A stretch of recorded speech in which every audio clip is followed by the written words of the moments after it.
دوست امید ہے آپ عافیت سے ہوں گے۔ پچھلی ویڈیو میں ہم نے علامہ اقبال رحمۃ اللہ علیہ کے ایک شعر یا رب یہ جہان گزراں خوب ہے لیکن کیوں خوار ہے مردان صفا کے شو خردمند، اس پر بات کی تھی۔ اور آج کی جو ویڈیو ہے یہ علامہ اقبال کی ایک نظم جبریل و ابلیس پر ہم اس میں بات کریں گے۔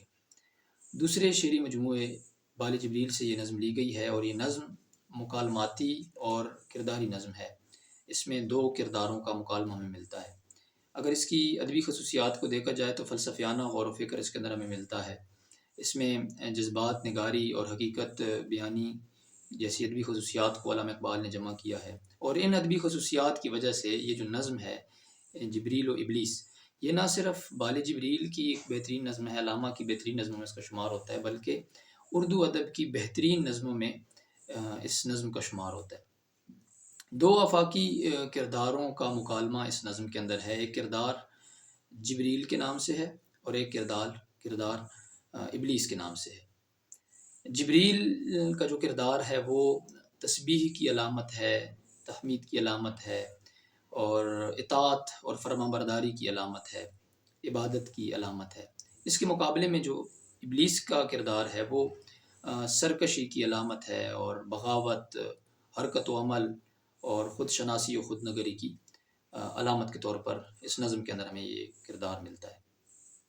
جبریل صرف اتنا جانتا ہے جتنا انہیں بتا دیا جاتا ہے، بتایا گیا ہے، اور وہ مزید جاننا بھی نہیں چاہتا، جبکہ ابلیس جو ہے وہ منشاء خداوندی سے سب سے زیادہ آگاہی رکھتا ہے۔ تو نظم کی طرف آتے ہیں، جبریل و ابلیس۔ پہلے میں نظم آپ کو سنا دیتا ہوں اور بعد میں پھر اس کی ہم تفہیم کرتے ہیں ساتھ ہی۔ ہمدم جبریل کہتے ہیں، ہمدم دیرینہ کیسا ہے جہان رنگ و بو، سوز و، اب ابلیس آگے کہتے ہیں، سوز و ساز و درد و داغ و جستجو و آرزو۔ جبریل کہتے ہیں ہر گھڑی افلاک پر رہتی ہے تیری گفتگو، کیا نہیں ممکن کہ تیرا چاک دامن ہو رفو۔ ابلیس کہتے ہیں آہ اے جبریل تو واقف نہیں اس راز سے، کر گیا سرمست مجھ کو ٹوٹ کر میرا سبو، اب یہاں میری گزر ممکن نہیں، کس قدر خاموش ہے یہ عالم بے کاخ و کو، جس کی نومیدی سے ہو سوز درون کائنات، جس کی نومیدی سے ہو سوز درون کائنات، اس کے حق میں تکنتو اچھا ہے یا لا تکنتو۔ جبریل کہتے ہیں کھو دیے انکار سے تو نے مقامات بلند، چشم یزدہ میں فرشتوں کی رہی کیا آبرو۔ ابلیس کہتے ہیں ہے میری جرت سے مشت خاک میں ذوق نمود، میرے فتنے جامع عقل و خرد کا تارپو، دیکھتا ہے تو فقط ساحل سے رزم خیر و شر، کون طوفاں کے تماچے کھا رہا ہے میں کہ تو، خضر بھی بے دست و پا، الیاس بھی بے دست و پا، میرے طوفاں یم بیم دریا بدریا جو بجو، گر کبھی خلوت میسر ہو تو پوچھ اللہ سے، قصہ آدم کو رنگی کر گیا کس کا لہو، میں کھٹکتا ہوں دل یزداں میں کانٹے کی طرح، تو فقط اللہ اللہ اللہ۔ تفہیم کی طرف آتے ہیں۔ پہلا جو شعر ہے اس کے اندر یہ پہلے مصرے کو دیکھ لیں، ہمدم دیرینہ۔ اب یہ پہلی ترکیب علامہ اقبال نے استعمال کی، ہمدم دیرینہ، دوسری ترکیب اس مصرے کے اندر جہان رنگ و بو کی استعمال کی۔ تو ہمدم دیرینہ اس تعلق کا اظہار ہے جو دو دوستوں کے درمیان یعنی دو پرانے دوستوں کے درمیان ایک تعلق ہوتا ہے، تو اس کا اظہار علامہ کر رہے ہیں کہ ابلیس سے پوچھ رہے ہیں کہ ہمدم دیرینہ ہے میرے یعنی پرانے دوست، کیونکہ ایک وقت تھا کہ ابلیس جو تھا وہ فرشتوں کا سردار رہا ہے، اور آسمانی دنیا پر یہ اکٹھے رہے ہیں۔ تو ہمدم دیرینہ کیسا ہے جہان رنگ و بو، جہان رنگ و بو جو ہے یہ جو علامہ نے استعارہ استعمال کیا، یہ حسن کا استعارہ ہے، خوبصورتی کا۔ تو یہ ہمیں اس چیز کی طرف بھی یعنی متوجہ کرتا ہے کہ اختیار نہ کر سکنے کے باوجود جبریل کے دل میں بھی دنیا کی کشش موجود ہے، تو یعنی وہ دنیا کو جہان رنگ و بو کہہ رہے ہیں کہ یہ جہان رنگ و بو اے میرے پرانے دوست، یہ جو جہان رنگ و بو ہے، یہ دنیا ہے، یہ کیسی ہے۔ اب ابلیس جو ہے وہ جواب دیتے ہیں سوز و ساز و درد و داغ و جستجو و آرزو، کہ یہ جو جیسے آپ خوبصورت دنیا کہہ رہے ہیں، اور یہ دنیا، اس دنیا کے اندر جو اللہ کی مخلوق ہے، میں ان کو ان 6 کیفیات کے اندر مبتلا دیکھتا ہوں: سوز و ساز، درد و داغ اور جستجو و آرزو۔ کوئی بھی مخلوق اللہ کی ان کیفیات سے مستثنی نہیں ہے، وہ ان میں سے کسی نہ کسی کیفیت کے اندر وہ موجود ہے۔ تو 6 کیفیات یہ بیان کی ہیں کہ ان 6 کیفیات کے اندر میں اللہ کی مخلوق کو دیکھتا ہوں۔ ہمدم دیرینہ کیسا ہے جہاں رنگ و بو، سوز و سازو درد و داغو جستجو و آرزو۔ جبریل آگے سے کہتے ہیں ہر گھڑی افلاک پہ رہتی ہے، ہر گھڑی افلاک پر رہتی ہے تیری گفتگو، کیا نہیں ممکن کہ تیرا چاک دامن ہو رفو۔ تو ابلیس سے توبہ، ندامت اور پشیمانی کے لیے کنایہ سے کام لیا ہے، اور وہ کنایہ استعمال کیا چاک دامن۔ یہ کتنا خوبصورت کنایہ اقبال نے استعمال کیا۔ کہتے ہیں کہ افلاک پر، آسمان دنیا پر ہے جبریل، ہر وقت تیرے بارے میں ہی باتیں ہوتی رہتی ہیں، فرشتے تیری باتیں کرتے رہتے ہیں اور تجھے ڈسکس کرتے رہتے ہیں۔ کیا ایسا ممکن نہیں ہے کہ تیرا پھٹا ہوا دامن جو ہے وہ سل جائے، یعنی تیری غلطی کی تلافی ہو جائے، اور تجھے جو غلطی ہوئی ہے تو اس کے اوپر ندامت کا اظہار کرے اور تجھے معافی مل جائے اور تو دوبارہ سے آسمانوں پر آ جائے۔ کیا نہیں ممکن کہ تیرا چاک دامن ہو رفو۔ ابلیس کہتے ہیں آہ اے جبریل، تو واقف نہیں اس راز سے، کر گیا سرمست مجھ کو ٹوٹ کر میرا سبو۔ افسوس کی بات ہے جبریل کہ تو اس راز سے باخبر نہیں ہے، میرا سبو ٹوٹ کر مجھے بے حد مست کر گیا ہے۔ یعنی یہ سبو جو ہے یہ بھی یہاں پر استعارہ استعمال ہوا ہے، اور اس کا یعنی استعارہ یہ ہے کہ اب جو غلطی میں کر چکا ہوں اس کی تلافی اب ممکن نہیں ہے، میں نے جو انکار کیا ہے اس انکار کی تلافی اب ممکن نہیں ہے، میں اب اوپر کی دنیا میں نہیں رہ سکتا، اب یہاں میری گزر ممکن نہیں۔ یعنی میں نے جو انکار کیا ہے نا، اور مجھے زمین پر بھیج دیا گیا، میرا ثبوت توڑ دیا گیا، تو یہ مجھے سرمست کر گیا، مجھے ایک جنون، ایک دیوانگی کی کیفیت میں یہ لے آیا۔ اور اے جبریل، تو جس آسمان دنیا کی بات کرتا ہے کہ کیا یہ نہیں ہو سکتا کہ تو دوبارہ افلاک پر آ جائے، تو اب یہاں میری گزر ممکن نہیں۔ کس قدر خاموش ہے یہ عالم بے کاف و کو۔ کہتے ہیں کہ میں اب اس آسمان دنیا پر اب کبھی بھی نہیں آ سکتا، میرا گزر نہیں ہے وہاں پر، اب ممکن نہیں ہے کہ میں وہاں آؤں، اس لیے کہ آسمانی دنیا کے جو محل ہیں، وہاں کے کوچے ہیں، وہ سراسر خاموشی میں ڈوبے رہتے ہیں، جبکہ میں جس دنیا کے اندر ہوں، اس مادی دنیا کی گلی کوچوں کے اندر، اس کے محلوں میں، محلوں میں رونق برپا ہے، شور و غل برپا ہے۔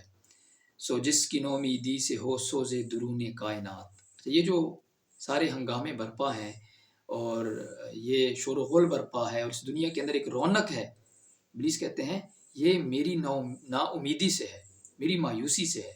میں نے جس مایوسی کا اظہار کیا تھا، اور میں اللہ کی رحمت سے نعوذ باللہ من ذالک میں مایوس ہو گیا، تو میری مایوسی کی وجہ سے کائنات کے اندر سوز و گداز پیدا ہوا ہے۔ سوز و گداز مراد رنگینی پیدا ہوئی ہے، رونق پیدا ہوئی ہے، شور و غل پیدا ہوا ہے۔ تو جس کی نومیدی سے ہو سوز درون کائنات، کہ جس کی مایوسی کی وجہ سے کائنات کے اندر ایک رونق پیدا ہو جائے، اس کے حق میں تقنتو اچھا ہے یا لا تقنتو، اللہ کی رحمت سے مایوس نہ ہو، لا تقنتو من رحمت اللہ، اور تقنتو مایوس ہو جاؤ، کہ اس کے لیے رحمت سے مایوس ہونا اچھا ہے یا مایوس نہ ہونا اچھا ہے۔ ظاہر ہے کہ میں مایوس ہوا ہوں تبھی یہ رونق پیدا ہوئی ہے، تو اگر میں مایوس نہ ہوں تو یہ ساری رونق ختم ہو جائے۔ جس کی نومیدی سے ہو سوز درون کائنات، اس کے حق میں تقنتو اچھا ہے یا لا تقنتو۔ جبریل کہتے ہیں آگے سے، اچھا جبریل کا سارا فوکس جو ہے، یعنی جبریل کا جو کردار ہے اس نظم کے اندر، ان کا سارا فوکس یہی ہے کہ کسی طریقے سے ابلیس مان جائے اور وہ دوبارہ یعنی آسمانی دنیا پر آ جائے۔ تو کہتے ہیں کھو دیے انکار سے تو نے مقامات بلند، چشم یزداں میں فرشتوں کی رہی کیا آبرو، کہ اب جو تیرا فکر ہے، تیری جو سوچ ہے، اس پر میں کیا کہوں، لیکن بات یہ ہے کہ ابلیس تو نے نافرمانی کر کے، انکار کر کے اپنے بلند مرتبے کھو دیے۔ تو فرشتوں کا سردار تھا، کتنا بلند مرتبہ تھا تیرا، کتنے بلند منصب پر تھے، اور ایک انکار سے تو نے اتنے بلند مراتب اور مناصب کھو دیے۔ اب تو ہی بتا کہ تیرے اس انکار سے، تیرے اس امر سے اللہ کی نگاہوں میں، خدا کی نظروں میں فرشتوں کی کیا عزت رہ گئی، کیا آبرو رہ گئی؟ یعنی تو نے اپنی عزت تو گنوائی ہے، اس کے ساتھ ساتھ ہماری عزت بھی، یعنی اب اللہ کی نظروں میں ہماری بھی کوئی خاص اتنی عزت نہیں ہے۔ چشم ازدہ میں فرشتوں کی رہی کیا آبرو؟ ابلیس آگے جو کہتے ہیں وہ کہتے ہیں کہ ہے میری جرت سے مشت خاک میں ذوق نمو۔ اب اقبال نے یہاں پر ابلیس کے کردار کو حرکت و عمل کا، خود شناسی کا، خود نگری کا، یعنی اس طرز پہ اس کردار کو پیش کیا ہے۔ اس لیے ان کی بات کے اندر، یعنی ابلیس کی باتوں کے اندر ہمیں شان و شوکت اور شکوہ وہ نظر آتا ہے میری جرت سے مشت خاک میں ذوق نمود، میرے فتنے جامع عقل و خرد کا تارو۔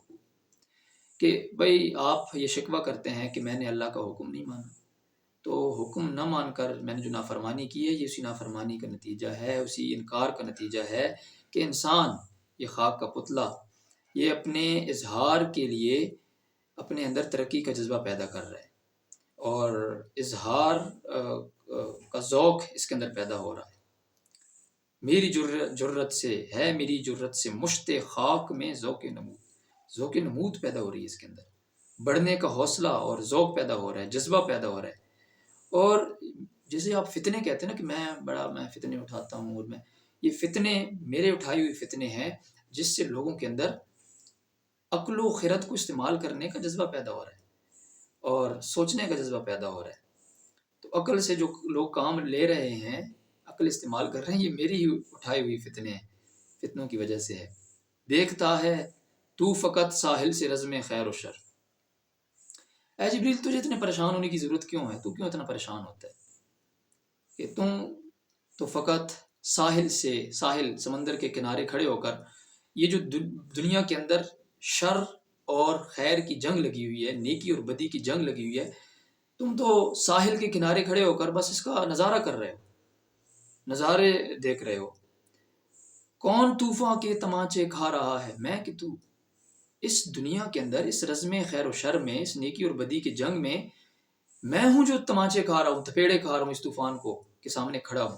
یعنی دنیا مجھے، میں اس انکار کی وجہ سے یہ لعنت برداشت کر رہا ہوں، ذلت برداشت کر رہا ہوں، اور دنیا کے اندر ہر برائی اور ہر شر کا سبب لوگ مجھے گردانتے ہیں، مجھے لعنت بھیجتے ہیں، میری ذات ہی ذلت کا سبب بنتی ہے، تو میں تو کوئی کچھ نہیں کہتا۔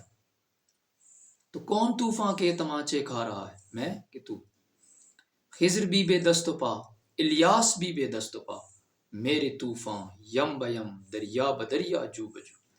کہ میں نے جو سمندروں کے اندر، دریاؤں میں، ندیوں میں طوفان برپا کیا ہوا ہے، یعنی اس دنیا کے اندر، اس طوفان کے آگے خضر بھی بے دست و پا ہے، بے بس ہے، الیاس بھی بے بس ہے۔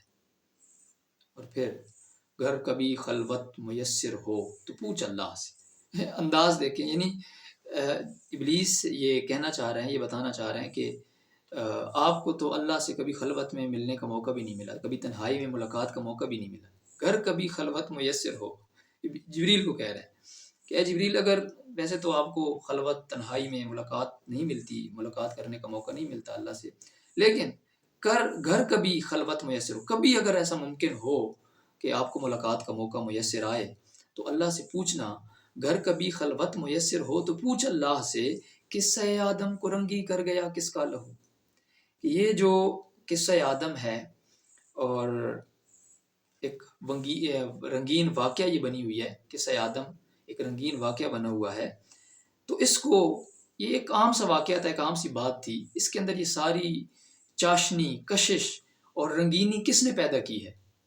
میرا خون ہوا ہے، میرے لہو سے قصہ آدم کے اندر یہ رنگینی پیدا ہوئی ہے، اور ظاہر ہے میرا لہو تھا، اور یہ اس لیے انہوں نے کہا کہ مجھے اس انکار کی بڑی سخت سزا ملی، میرے سارے مقام و مرتبے سے مجھے ہٹا دیا گیا اور مجھے زمین پر بھیج دیا گیا اور ایک سخت سزا ملی، تو میرا خون ہوا ہے، میرا لہو بہا ہے، اور میرے لہو کے بہنے سے ہی آدم کا جو قصہ ہے، قصہ آدم ہے، وہ رنگین ہوا ہے۔ اگر کبھی خلوت میسر ہو تو پوچھ اللہ سے، قصہ آدم کو رنگی کر گیا کس کا لہو؟ میں کھٹکتا ہوں دل یزداں میں کانٹے کی طرح، تو فقط اللہ اللہ اللہ۔